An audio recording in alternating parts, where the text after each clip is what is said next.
When winter comes, when a winter comes, when the winter comes, when winter comes. Mini English lessons.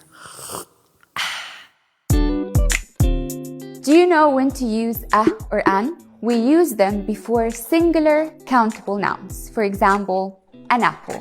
But a bigger question.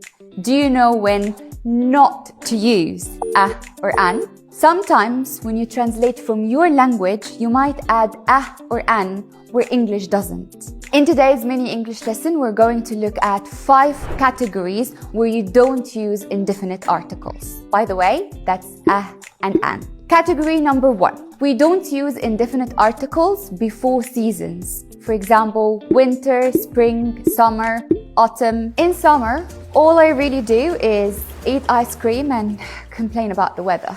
Category number 2. We don't use a or an before meals, like breakfast, lunch, or dinner. Should we go out for dinner tonight? I'm thinking pizza. Category number 3. We don't use a or an when we talk about forms of transportation with the preposition by. My car broke down and I really don't want us to miss that party, so we'll just have to go by train. In that sentence, train is the form of transportation. It is preceded by the preposition by, and therefore we don't have a in the middle. Category number 4. We don't use a or an with institutions when we're using them for their regular purposes. For example, he had a really bad accident, but luckily he's now recovering in hospital. We didn't use a or an here because he's in the hospital recovering. He's not visiting, he's not a doctor. If the institution is not being used for its purpose, you would add a or an before it. For example, did you know that this car chase scene was shot in a hospital? Category number 5. We don't use articles in news headlines because they want to grab your attention, and when there's too many words, it can feel cluttered. Cat sneaks into luggage, travels across country.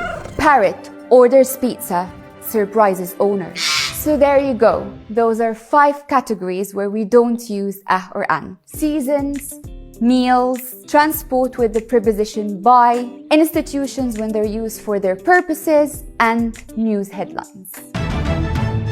We've just had some breaking news. Here's Shireen Magdi with a live update. Shireen, over to you. Thank you, Neshma. British Council's mini English lesson hit 1 billion subscribers on YouTube this week. Hold on, please. I'm getting updates. We're getting hundreds more after the, what is it? Sorry.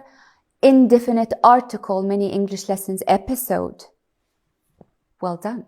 I'll be back in a couple of minutes with an updated count. It's going crazy.